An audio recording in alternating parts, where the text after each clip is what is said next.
Hi, I'm Lauren. And I'm Karen, and today we're going to talk about the plank. So one of the major misconceptions that we get is that it's not a functional movement and it doesn't give you abs. It's true it doesn't give you abs, but it is a functional movement in ways that people don't think. The functionality of the plank comes from the body awareness that you get in being able to stabilize in any movement that you do. When you're doing a plank, you're learning how to control your rib cage, your pelvis, everything, so that when you're doing other exercises, you're not bending at the waist, you know how to engage your core.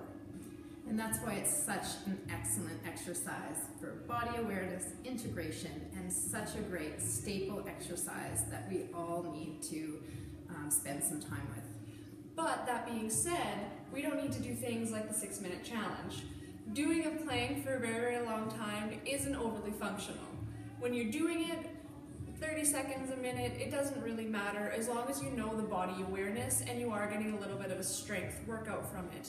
Doing crunches, the burn that you get when you're doing hard exercises isn't really making those muscles that much stronger. The burn is just from a buildup of lactic acid, which isn't really benefiting you in any way. So when you're doing it, do it until you feel a little bit of a workout, but there's no reason to do it for 6 minutes, 10 minutes. That's not functional, because when are we in everyday life holding this for 6 minutes and not moving? You still need to be able to move functionally with that core strength and stability. Yeah, so a good guideline is it challenging you? Are you getting some benefits? Are you strengthening your body during this exercise? And that's what we'll use as a guide instead of how many minutes or seconds you're holding this plank. I guess the other thing I just wanted to mention is wrists and alignment. And another complaint I get with the plank is my wrists hurt. So we'll be discussing a few key points to keep in mind about the plank, how to set yourself up so that you're not hurting your wrists, and modifications if it is an issue for you. All right, so one of the first progressions that we have is from your knees with your hands on something elevated. We have a bench here. It can be a bench, it can be a chair, a couch, a bed, a wall, whatever you need to be comfortable at whatever height that you need to be able to get into this position easily and be able to maintain it. So we'll have you get into the position. So you can play around with it. The thing that makes it harder or easier is the length or width of your base of support. So here she has her knees a little bit wider, so about maybe a foot in between them, her arms are a little bit wider. All of this is making her more stable, which is making it a lot easier. We're going to have your hips up and forward just a little bit, so notice that from her shoulders to her knees is an entirely straight line. This is a very good plank. So the next progression that we have is to go from your knees and your hands. So what we're going to do is, if you do have a little bit of issue with your wrists, like we were talking about before, the thing that makes it a lot easier is to have a neutral wrist. So what we're doing is we're putting dumbbells on the floor and having them have nice straight wrists that'll alleviate any shearing forces that you feel.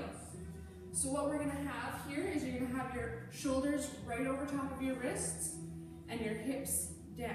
So you might need to back up your knees a little bit. Good.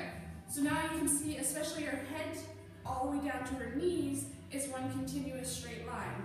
One of the things that people forget is that part of your spine is your neck. So I see a lot of straight bodies and then necks down or up. When we're trying to do proper alignment of the spine in these types of exercises, the head is a very important aspect as well. So this is the next progression to have once your other one is not challenging. So the next one we're going to do is just the traditional plank. So this is what people think of when they think of the planking exercise. So we're going to go from our toes and our forearms.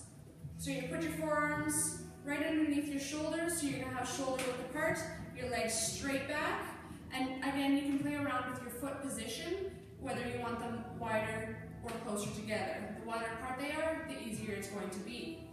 So again, notice that she is a nice straight line. Bring your hips down just a little bit. And one thing that we see a lot of is people breaking at the hips and the pelvis and getting an anterior pelvic tilt.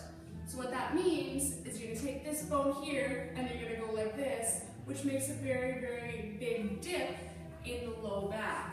This is why a lot of people have back issues when they're doing the plank, is because their pelvis is out of alignment. So really try and focus on these bones right here, rotating them up. That'll keep everything nice and engaged, and that'll alleviate any back pain that you may have. All right, so the last one we're gonna do is a little bit more challenging. It's definitely not for anyone who is new to planks. The great thing about this exercise is it forces you to keep your core engaged. There's no way you can get into this one and then have your core let go. So what we're going to do is we're going to have our hands shoulder width apart right in front of us, and we're going to put our feet flat against a wall at shoulder height.